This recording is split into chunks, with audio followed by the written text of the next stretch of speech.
A mão de Madian pesou rudemente sobre Israel, por medo dos madianitas. Os filhos de Israel refugiaram-se nas cavernas das montanhas, em cavernas e fortificações. Quando Israel semeava, subia Madian com Amaleque e os filhos do Oriente para atacá-lo. Acampavam defronte deles e devastavam as suas plantações até a vizinhança de Gaza. E não deixavam aos israelitas provisão alguma, nem ovelhas, nem bois, nem jumentos. Subiam com todos os seus rebanhos e tendas, semelhantes a uma nuvem de gafanhotos, e essa multidão inumerável de homens e camelos subia e devastava a terra. Meus irmãos, o primeiro ponto da palavra de hoje são 3 pontos. Cuidado. O medo pode acabar com você. É o primeiro ponto de hoje. Cuidado. O medo pode acabar com você. Vocês ouviram essa palavra? A mão de Madian pesou rudemente sobre Israel. E por medo dos madianitas, o que aconteceu com Israel, os filhos de Israel, se refugiaram nas cavernas. Foram se esconder, e nós também, muitas vezes, meus irmãos, eu quero te dizer que pelo medo nós nos refugiamos nas cavernas da vida. Nós também nos escondemos. E o medo nos devasta de tal maneira, e o medo pode acabar de tal forma conosco, que a palavra de Deus, ela tem 365 vezes repetido frases como essa: não tenha medo, não tenhais medo, não temais, não temas. 365 vezes, coincidentemente, providencialmente, coincide ao número de dias. Então, a cada dia do ano, tem uma palavra diferente na Bíblia para dizer a você: não tenha medo. Porque o medo acaba conosco. Perceba que Israel, e olha que coisa forte, Israel se escondeu na caverna. O povo de Israel deixou a sua terra, foi viver escondido dentro de caverna nas montanhas. E o pior, porque o medo começa a humilhar a gente. Tudo que eles faziam, o que acontecia? Olha o que dizia: quando Israel semeava, Madian, o Amaleque, subiam para atacá-los. Acampavam de frente a eles e desgastavam suas plantações. E não deixavam os israelitas provisão alguma, nem ovelhas, nem bois, nem jumentos. Acabavam com tudo. Tudo. O medo acaba conosco, porque nós nos escondemos e nós nos tornamos incapazes, inclusive, de reagir. O medo, ele nos paralisa de tal maneira que a gente nem reage. E começamos a permitir que outros comecem a roubar aquilo que é nosso. Há uma famosa opressão. Entende? É aquela famosa opressão. É igual as pessoas que sofrem com bullying, né? O que acontece? Aí primeiro acontece o primeiro ataque, e aí eu vou recuando com medo, depois o segundo ataque, depois começa a roubar o lanche, começa a fazer as coisas. É assim que acontece no bullying na escola. Por isso, eu quero só te dizer que o medo, ele nos aprisiona dentro de montanhas, de forma que nós vamos nos desgastando. E nós vamos começando a sucumbir. Por isso que eu disse, o medo pode acabar com você. Nós vamos nos desgastando, nos acabando, nós vamos entrando dentro de nós mesmos de tal maneira que a gente praticamente afunda diante de todos os males que nos rodeiam. A gente vai afundando, vai definhando. Por isso que a palavra de Deus diz para nós: não tenhais medo. E é interessante que lá em Juízes 6, no versículo 6, diz assim, é a sequência: os israelitas ficaram desse modo extenuados pelos madianitas. E aí, eu quero só te falar uma coisa: o que eu faço quando eu estou no meio de uma situação dessa, que o medo, e eu não tenho mais provisão?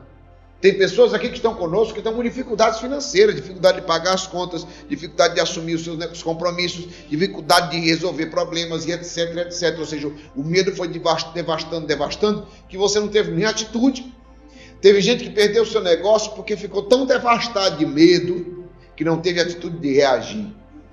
Teve gente que ficou tão devastado, tão perdido, que não teve a atitude de reagir. Eu conversei com pessoas que hoje dizem assim: Ah, Geraldinho, se eu tivesse conhecido os combatentes antes, eu não teria fechado o meu negócio, porque eu não tive inteligência emocional e espiritual para resolver.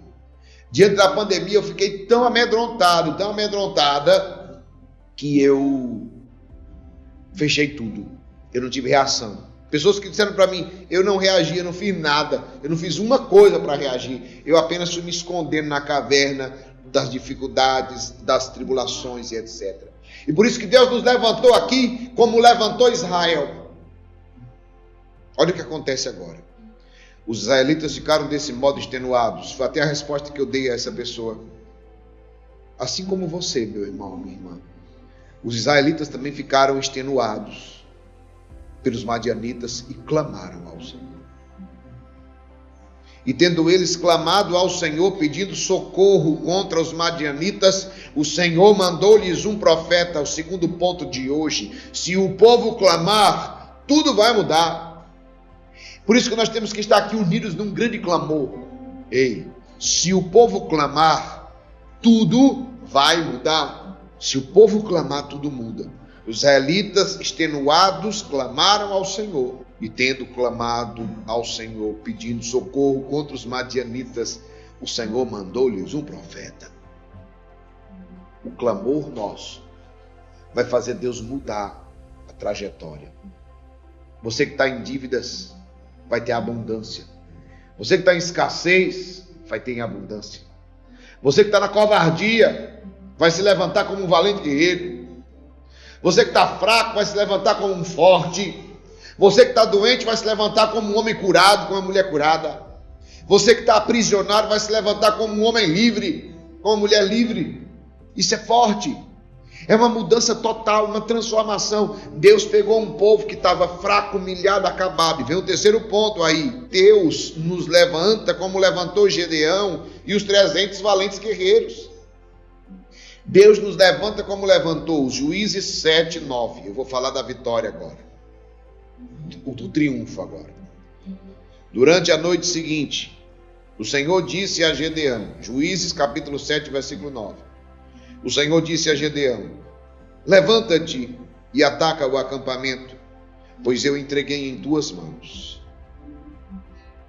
Olha o que é que Deus está dizendo para você hoje. Levanta-te e ataca o acampamento, pois eu entreguei em tuas mãos. Levanta-te e ataca esse mal, pois o Senhor entregou em suas mãos. Levanta-te e ataca essa depressão. Levanta-te e ataca essa ansiedade. Levanta-te e ataca essa dívida. Levanta-te e ataca essa paralisia.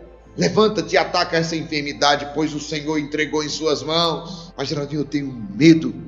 Mas Deus completa. Todavia, se tens medo de descer, só leva contigo o teu servo. Ouvirás o que eles dizem e te sentirás assim encorajado para atacar o acampamento.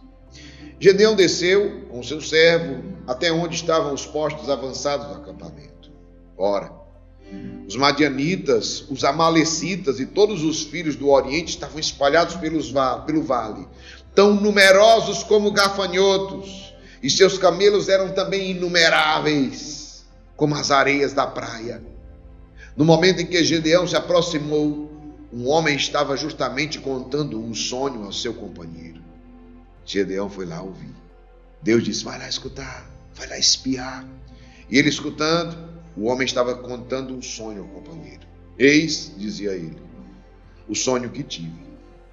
Um pão de cevada, gente, é de arrepiar. Um pão de cevada rolava sobre o acampamento de Madian, que, chocando-se com a tenda, lançou-a completamente por terra. O companheiro respondeu: isso não é outra coisa, senão a espada de Gedeão, filho de Joás, o israelita. Deus entregou em suas mãos Madian e todo o acampamento. Quem luta vence, mas quem luta com Deus se torna invencível. Chegou aos ouvidos de um acampamento com 135.000 homens. Parecia as areias da praia, como diz a palavra aqui. Era tanta gente, mas o medo começou a se instalar, foi neles, pois quando Deus pega o fraco, ele torna forte. Lembre-se que Gedeão, há poucos dias atrás, era um covarde que estava com medo, se escondendo, e talvez assim é você, e as pessoas vão se surpreender quando eles verem a tua vitória. Esse ano é o ano de você triunfar. Quando as pessoas começarem a ver você triunfar, elas vão começar a se amedrontar e dizer: mas quem é esse que era covarde ontem? Quem é esse que estava fracassado ontem? Quem é esse que estava quebrado ontem? Quem é esse que estava destruído ontem? Quem é esse que não dava nada por ele ontem? Quem é esse que estava desonrado ontem? Quem é esse que não tinha a atenção dos outros, nem a glória de Deus, e que agora está sendo glorificado? Quem é esse? Quem é esse? E aí vão dizer: é aquele que está com o Senhor. É aquele que se levantou como profeta. Profetiza, profeta. O que aconteceu? Tendo ouvido a narração e a interpretação desse sonho, Gideão prostrou-se por terra. Voltou ao acampamento israelita e disse: levantai-vos, porque o Senhor vos entregou nas mãos o acampamento dos madianitas. Entenderam? Levantai-vos. Deus te dá agora coragem. Uma bênção de coragem, a mesma bênção, porque Gedeão estava com medo, sim. O Senhor disse: se tiver com medo, desce. E ele desceu para ouvir. Se tiver com medo, desce lá e escuta o que eles estão falando, que eu vou te encorajar nessa conversa. E eles desceram. Se tiver com medo, desce. Gedeão desceu porque estava com medo, mas Gedeão desceu com medo e voltou com coragem. Ei, amado, amada, Deus está te levantando agora com coragem. Levantai-vos, porque o Senhor vos entregou nas mãos o acampamento dos madianitas. Dividiu os 300 homens em 3 grupos e pôs nas mãos de todos trombetas e ânforas vazias, levando dentro delas uma tocha acesa. Olhai para mim, disse ele. Olha o comportamento de Gideão. Olhai para mim, e fazei como eu. Quando eu chegar aos limites do acampamento, fazei o que eu fizer. Quando eu chegar aos limites do acampamento, fazei o que eu fizer. Tocarei a trombeta com aqueles que me acompanham, e então tocareis também as vossas em volta de todo o acampamento, gritando: pelo Senhor e por Gedeão. Gedeão com seus 100 homens. Gente, 135 mil. 100 homens com Gedeão, mais 100 no segundo grupo, mais 100 no outro. 300 homens somente em 3 grupos divididos deram a volta no acampamento. E Gedeão liderou dessa forma. Não é fácil. Não vão lá e lutem. Gedeão disse: eu estou na frente aqui, vem comigo. O que eu fizer, vocês fazem. O que eu fizer, vocês fazem. E aí o povo criou coragem. Não, nós não vamos porque o chefe está mandando. Nós vamos porque ele está indo. Nós vamos porque ele está fazendo. E é o que aconteceu. Escute bem. Na segunda vigília, quando se rendiam os sentinelas, começaram a tocar as trombetas, quebrando ao mesmo tempo as ânforas que tinha na mão. Então os 3 batalhões tocaram também as trombetas e quebraram as ânforas, tomando as tochas na mão esquerda e as trombetas na direita para tocar, gritaram: a espada pelo Senhor e por Gedeão. A espada pelo Senhor e por Gedeão. E esses 300 homens começaram a gritar. Cada um ficou em seu lugar ao redor do acampamento. E todo o acampamento se pôs a correr e fugiram gritando. Os 300 homens continuavam a tocar as trombetas enquanto por todo o acampamento o Senhor fez com que os madianitas voltassem a espada uns contra os outros. E o exército fugiu. Escuta, meu irmão, minha irmã. Eles ficaram tão amedrontados, tão desesperados com os gritos e com as tochas e com as trombetas tocando, que eles começaram a lutar. Era tanta gente que eles começaram a lutar entre si mesmos. E era espada um contra o outro, o próprio, e começaram a fugir e correr. E eu quero te dizer que o inimigo gigantesco, 135 mil, começou a correr com medo de 300 homens. Os inimigos irão bater em retirada diante de ti, porque é pelo Senhor que nós lutamos, é pelo Senhor que nós marchamos, é com Deus, o Senhor que vai à frente. Quando Deus entra com providência na sua vida, quando Deus entra com providência na sua vida, os inimigos podem ser maiores, mais numerosos, gigantescos, e você pode olhar para eles e dizer assim: não tem como, mas o Senhor te dá coragem. Por isso que ele disse: quando sou fraco, então é que sou forte. São Paulo fala isso. É na tua fraqueza que Deus vai manifestar a força, da tua minoria que Deus vai levantar a tua grandeza. É exatamente por causa de todas essas dificuldades que você tem enfrentado, por causa de todas essas batalhas que você tem vivido, que Deus vai te honrar. Assim como hoje, Gedeão, Deus te honra hoje, hein, amado, amada, escolhida de Deus.